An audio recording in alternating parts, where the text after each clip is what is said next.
দুর্যোগ ব্যবস্থাপনায় প্রয়োজনীয় সরঞ্জাম ক্রয় করতে বললেন প্রধানমন্ত্রী তারেক রহমান। তাছাড়া ভূমিকম্প পরবর্তী ক্ষয়ক্ষতি মোকাবেলায় ঢাকায় 1 লাখ স্বেচ্ছাসেবক প্রস্তুত রাখার নির্দেশ দিয়েছেন তিনি। সকালে প্রধানমন্ত্রী তারেক রহমানের সঙ্গে সচিবালয়ে বৈঠক করেছেন দুর্যোগ মন্ত্রণালয়ের মন্ত্রী আসাদুল হাবিব দুলু এবং দুর্যোগ মন্ত্রণালয়ের প্রতিমন্ত্রী এম ইকবাল হোসেন। সচিবালয়ে অনুষ্ঠিত হয় এই বৈঠক। পরে গণমাধ্যমকে মন্ত্রী জানান, ভূমিকম্প মোকাবেলায় খেলার মাঠ, খোলা জায়গা চিহ্নিত করার নির্দেশনা দিয়েছেন প্রধানমন্ত্রী। এছাড়া ভূমিকম্প ঝুঁকি মোকাবেলায় কঠোরভাবে বিল্ডিং কোড মানতে দ্রুত দুর্যোগ ব্যবস্থাপনা কাউন্সিলের সভা আয়োজন নিয়েও আলোচনা হয় বৈঠকে।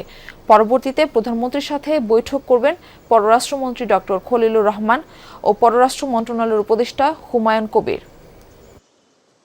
ঢাকা কেন্দ্রিক আমাদেরকে 1000 ভলান্টিয়ার, যেটা আমাদের কোস্টাল এরিয়াতে আছে, ওই মডেলে তৈরি করার জন্য আমাদের একটা নির্দেশনা দিয়েছে। বিশেষ করে ওই সময় লোকজনকে অ্যাসেম্বল করার জন্য ঢাকা শহরে বিভিন্ন খেলার মাঠ, স্কুলকে চিহ্নিত করতে বলা হয়েছে আমাদেরকে। কিছু ইকুইপমেন্ট দ্রুত গতিতে যাতে আমরা প্রকিউরমেন্ট করতে পারি এবং অ্যাওয়ারনেস তৈরি করার জন্য অন্য মন্ত্রণালয়ের সঙ্গে আমাদের কাজ করার নির্দেশনা দিয়েছে।